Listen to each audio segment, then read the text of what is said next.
Davita wakatambao kusvika maila popota Miriam ndokuimbao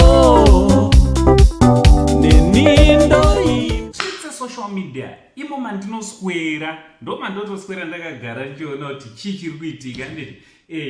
tasanganawo neimwe nyaya yekuti Levels Fanta naDhama vadi vabuda on bail handiti so tikabva tatirega timbodzifambirawo nyaya dzachona tinzwa kuti dziri kubva kupi dzichienda nekupi. So chiteerera tisati takuzisai zvizere usati wasubscribe paSaint TV ndinokurudzira kuti chisubscribe, turn on your notification bell so that whenever we upload a video you'll be notified. Handiti chida kutendai nesupport, thank you very much nesupport yamunopa pachannel penyu basa richienda mberi.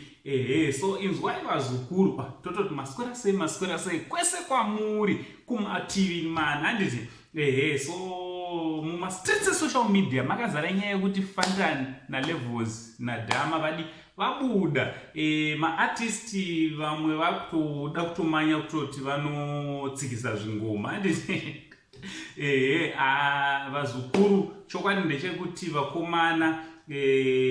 chokwadi va-apply for bail na kuburikidza negweta ravo handiti but bail judgment reserved na judge handiti judge haasati apa kana kuti mutongi haasati apa decision kana kuti apa ake but areserve amenozorevekwa inini matems asazvaziviswa kuti vachapiwa here kana kuti havasi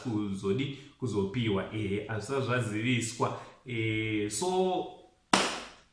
ngatingoona matai vazukuru kuti vakomana vange vari vanopiwa chibheo vange vari vanobuda ngativana matire vakomana nekuti kusatovapo kwavo panzeka kune zvakawanda zvatomiswa of course mukatika ndakambonzwa vamwe vachitaiwa mukati pane rimwe timu riri kutofara navo mukati kutoti aiwa timu remangoma hanzi mukati vari kutofarawo vamwe kutoti aiwa timu redu vanofarirawo mangoma. Munoziva kuti mukati futi kune vanovasapota vane mafanzi avo so vamwe vari kutofarawo kuti tine maselebhu edu munomu tiri kumaona